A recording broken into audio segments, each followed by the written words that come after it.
नमस्कार, मी पुष्पा प्रमोद गायतोंडे तुम्हाला माझी एक कविता वाचून दाखवते। ही कविता आपले आई वडील, पूज्य आई वडील तसेच गुरुजन यांना वाहिलेली आहे। ऐका। ईश कृपेने असे लाभती प्रेमळ माता पिता, ईश कृपेने असे लाभती प्रेमळ माता पिता। जीवन मंदिर उभारिती सोसुनी साऱ्या व्यथा, जीवन मंदिर उभारिती सोसुनी साऱ्या व्यथा।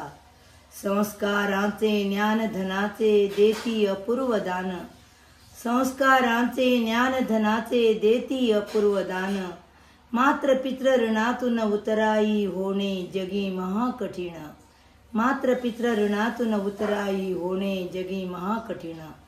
तसेच गुरुजन देती ज्ञानाचा सागर, तसेच गुरुजन देती ज्ञानाचा सागर।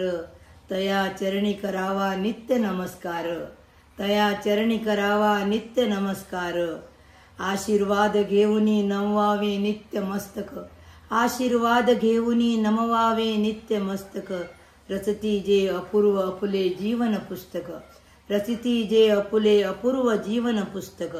तया करणी करावा नित्य सलाम, तया चरणी करावा नित्य सलाम। ज्यामुळे पाऊल पुढे टाकू घेऊन तयाचे नाम, पाऊल पुढे टाकू घेऊन तयाचे नाम। धन्यवाद।